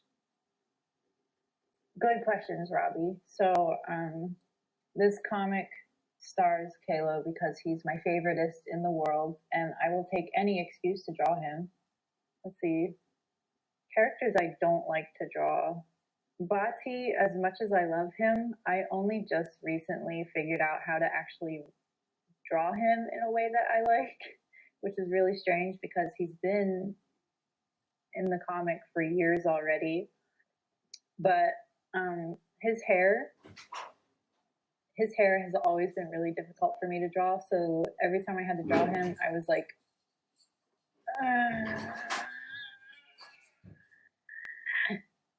but I drew him anyway because I love him and he's really good. I'm back. Hello, welcome back. Places that I dislike drawing. I dislike buildings exactly like the one that I'm drawing right now. So I try to make it interesting with the occasional goop or other power-related accidents that probably took place right before Kalo walked in. I really don't like drawing buildings like this. I actually really like drawing really shitty environments. So I try to get that when I can, which has mostly been in flashbacks and stuff. Ooh, what was your answer for characters? I said Bhakti. Oh, okay. Fan favorite Bhakti. I don't enjoy drawing Cameron, but I don't know if that's like a psychological thing.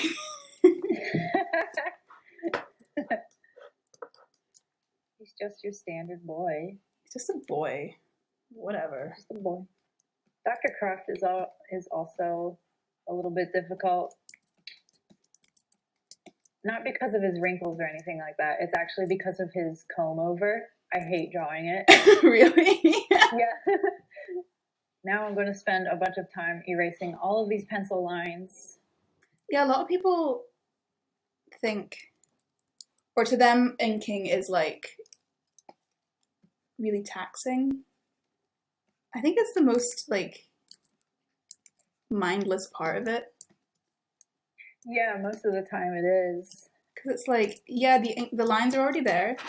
If you want to change things up, you can. It's fun. I think maybe if you're a perfectionist, it's very taxing. Yeah. Talking about redraws. There's like, it's webcomic law almost to not redraw. Oh, that's the bin. Stop that. I'm gonna have to put everything on the floor on my desk to keep it out of his way. Mm-hmm. It's like webcomic law to not redraw old pages because you're just gonna get stuck in a feedback loop because it's like, where do you stop? At like, yeah. When you have redrawn them, then the pages that come after them are gonna be worse, and then you redraw that, and then the pages after that's gonna be worse, and then now that doesn't look as good. Now, the first pages that you redrew don't look as good as your current redraws. You've got to redraw. Like, obviously not everyone's going to get stuck into that, but there is sort of an element of, like, where do you stop? Yeah. And you just kind of have to keep going. That's kind of what webcomics are about. It's like you're playing the long game here. You gotta just go. You just gotta keep trekking down that really ugly path that you've trod. And I mean, it's your ugly path. Yeah, you did that, and it's the best path you could make at the time. This is falling apart. But I can't talk too much because I did re-letter my comic multiple times.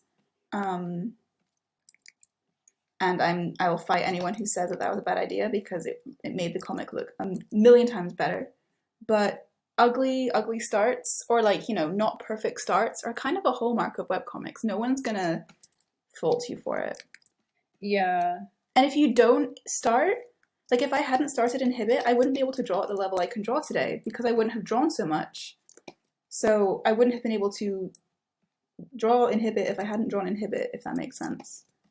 Yeah, like drawing these webcomics is responsible for so much drawing practice. Mm-hmm. Like there was a point I've had to slow down now because drawing so much actually gave me some pains and like some fucked up wrist shit. So I have to slow down, even though I really don't want to. But I wouldn't have drawn as much as I did. Yeah, it's at some point you just have to jump in and start. But if you want to re-letter, please re-letter. Lettering. So lettering is like when you put the bubbles and the text. And it can honestly make or break a page. Like even just fixing the lettering can freshen up a page and just make it look better. Yeah. And like so many people when they start comics or just webcomics are like focused on the art. And the art is obviously important. It's a comic. But lettering is just as important, and it shouldn't be like an afterthought. It definitely took me a while to figure out how to properly letter my own comic.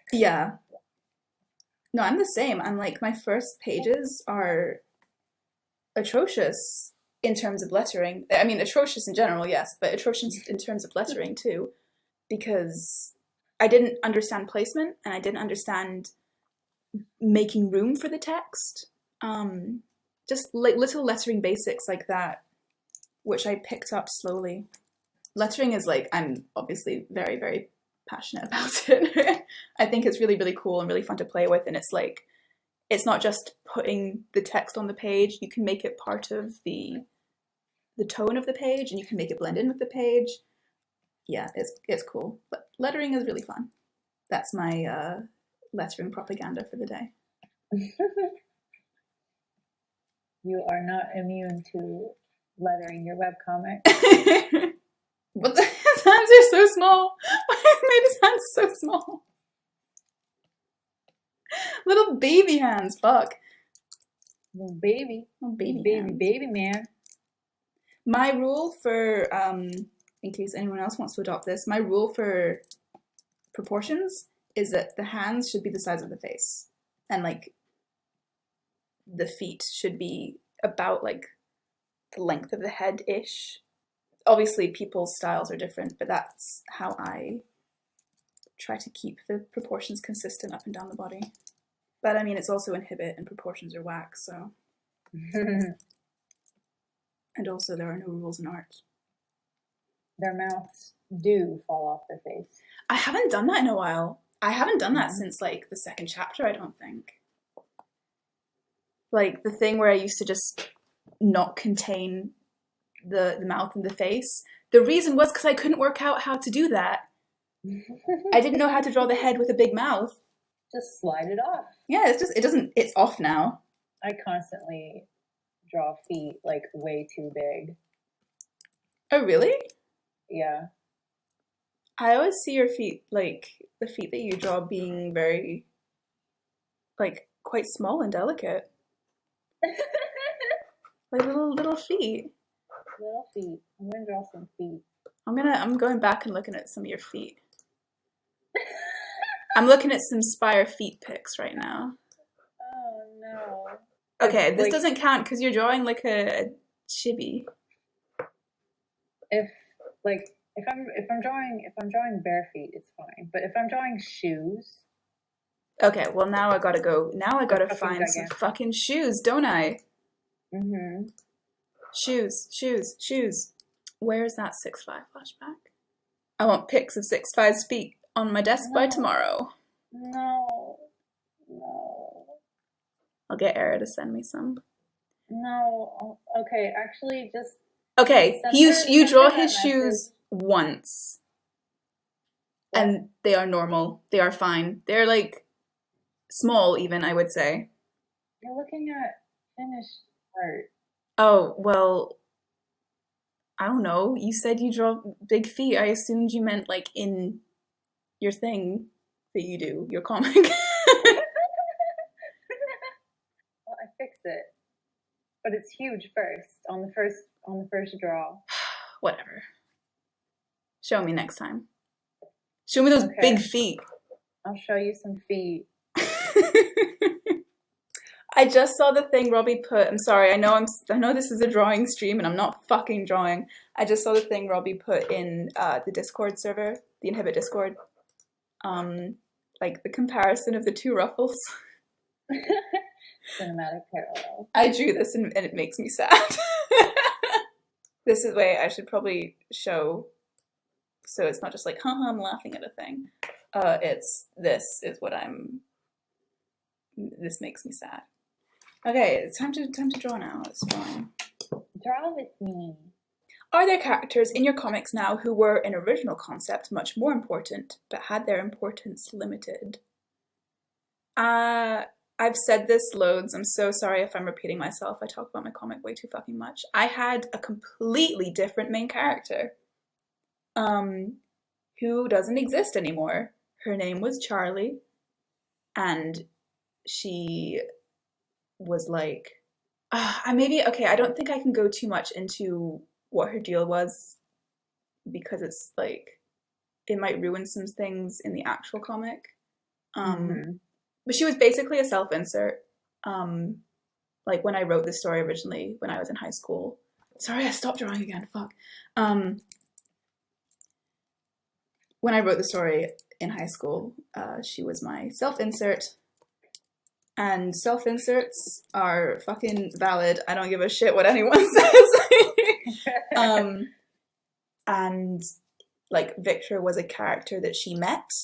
Then I was like, I started to develop him as a character more. Also, Victor was completely different at first. He was more of a jock, and he was like more of an asshole.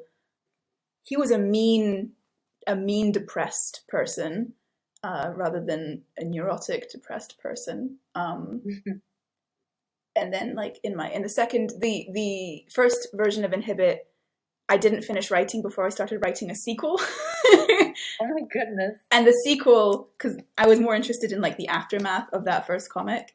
And because the first one, Recoil is basically what I wish I had written in high school, because it was about like superpowers are a secret, and it's like, you know, a secret organization, and like, you know, they're kidnapped and all this stuff.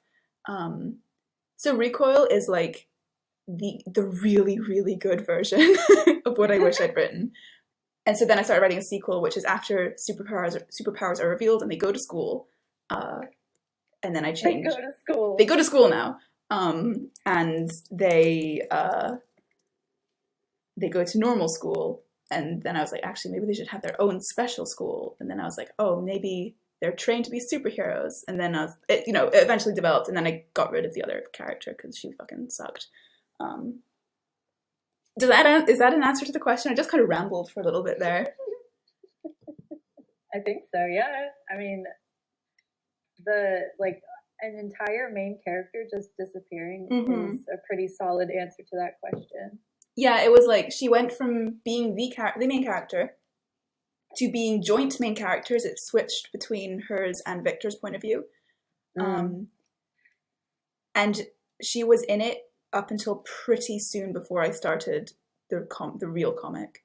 That's crazy. She was like, she like blackmails Victor into helping her escape from Earl, and like the plot was also completely different. It was just so bad. They hijack a plane.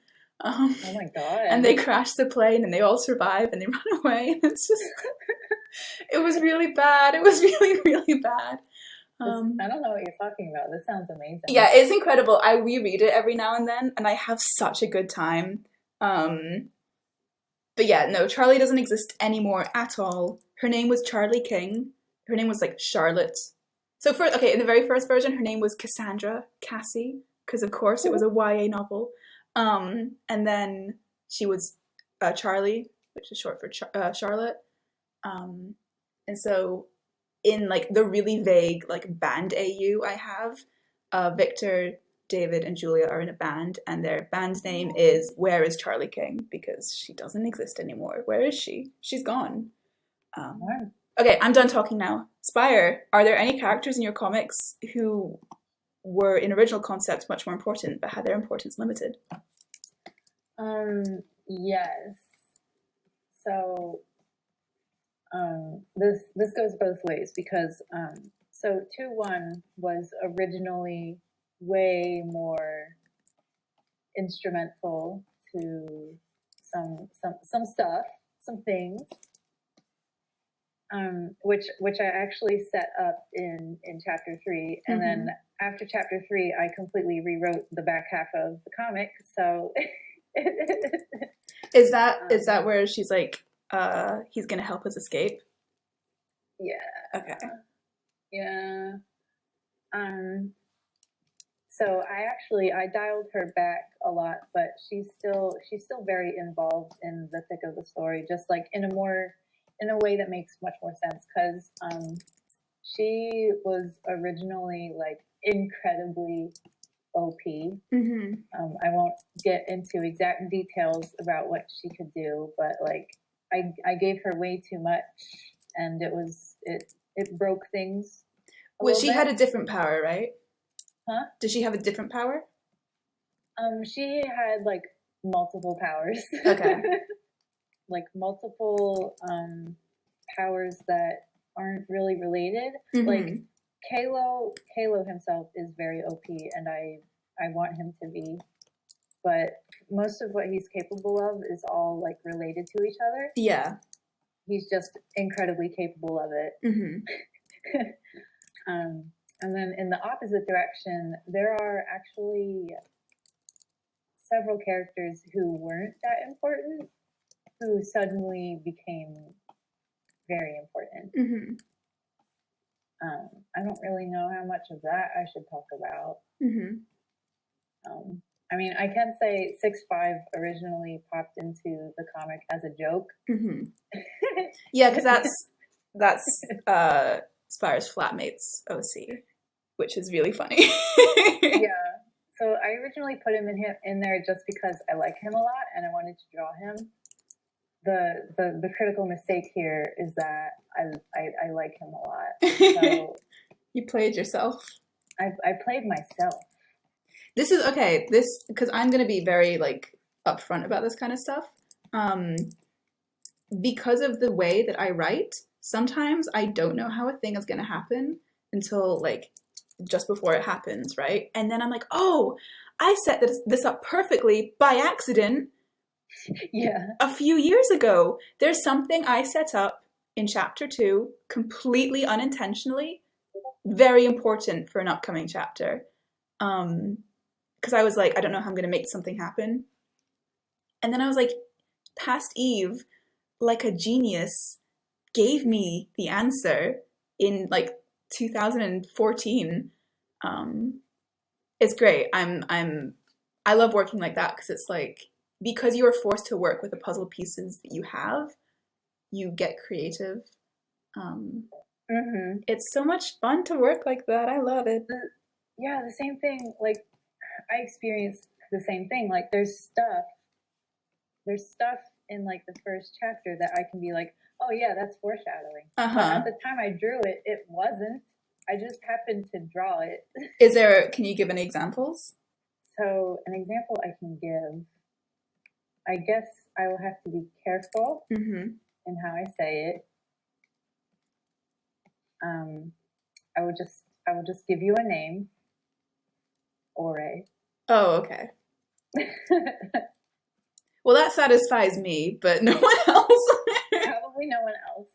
Yeah, I'm trying to think if there was anything that I set up that was like became less important over like the current comic. I don't think so. There's definitely stuff that I wish I'd placed more emphasis on at the time, but I think some people have picked some stuff up. So I'm kind of an asshole in that I like to write comics, or I like to write stories where it's not explained. So yeah, you kind of have to piece things together yourself, because it's like a story that starts with a bunch of exposition is like fine. Some people do that. That's really not for me. I don't like to work like that. I like to kind of, divvy up the information and like, here's a little piece, here's a little piece. And then it kind of creates a broader picture. And because like the characters live in this world, they're not going to be like, as you know, we have this many facilities and this is blah, blah, blah, blah, blah. It's like, they're going to just talk about it normally. Yeah. So I think I kind of did too much of that, where I didn't explain stuff that by now should have been explained. And I'm kind of scrambling to like, I really hope it's like I gave enough information about some stuff. I guess we'll find out. Only time will tell. If not, I'm really sorry for my bad comic.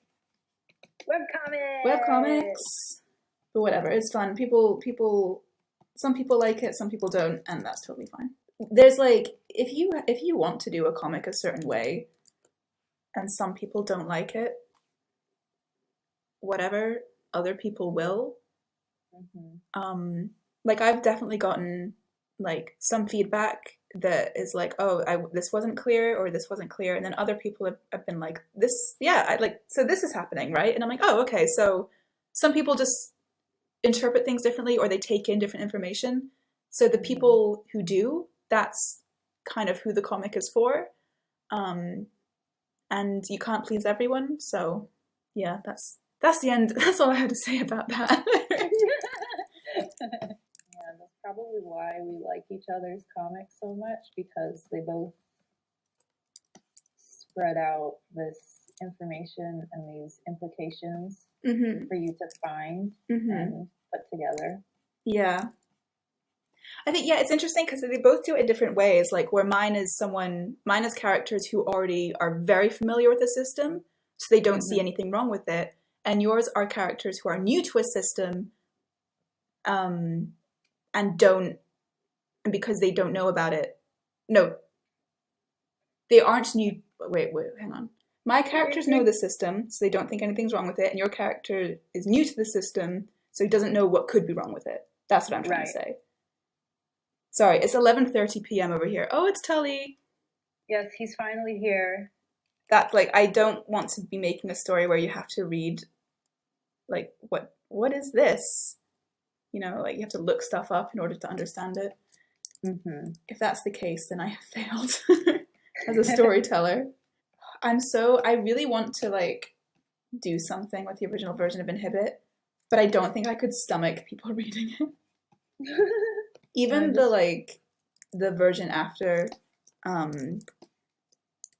where it's like current Inhibits but with a slightly different plot and with Charlie, was so embarrassing. Like Victor was so mean. He was so mean to Julia. I've sent Spire excerpts. I don't know if he remembers. Victor was so mean to Julia and to David. I'm surprised they were his friends. And now he's like maybe an asshole, but it's not on purpose. He's just got some things he's going through. Maybe one day I'll just get like really drunk and post it. I'm surprised that hasn't happened already. There's been multiple times where I've wanted to, but I've always had a moment of clarity just before doing anything about it. It's also just like, it's not gonna be good to read. And it won't be funny for anyone who's not me. I don't know. I don't want to discourage young writers, because if I post it and someone reads it and it's like, oh, well, this is my writing level now, and people are making fun of it, and Eve was like, this is terrible, ha ha ha. I don't want to discourage people from going forwards and getting better and still writing. It's funny to me because I'm the one who did it and it came out of my brain. And when I read it, I'm like, Eve, you're so etchy. Like this stupid little 17-year-old who thought they knew everything. Yeah, dude. The first drafts of Recoil are a lot of fun. There's so much edge in early Inhibit. Victor shoots Julia and kills her. Oh my god. It's so stupid. And it's so good. I might have to do like a read tonight now that it's in my mind. It's so funny. But like I said, I also don't want to poke fun at people whose writing who haven't really developed their writing skills. Some of it's good. Like some of the writing itself, the dialogue and shit, I'm still quite happy with a lot of the old dialogue, except for some of the things that Victor says. But like the story is just wild and makes no sense, and it's so edgy. I'm pretty sure he also maybe kills Rachel. I don't okay, so much of early Inhibit is like disconnected drabbles, because I didn't have like a plot with a capital P. I had like ideas of things I wanted to write, so I wrote them. Yeah. And I kind of wrangled it into a plot. There was really no connective tissue. It's so stupid. It's so good. Yeah, like I say, I'll do like 30 vodka shots and post it or something. Or I'll leave it, I'll put it in my will to be released on the day of my death. Yeah.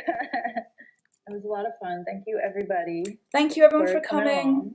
It was loads of fun. If you don't know either of us, if you came from like one of our social medias, You can see our Twitters on the screen. That is why they are there. Also, I should say this Thunderstorm Studios thing in the middle, that's our logo.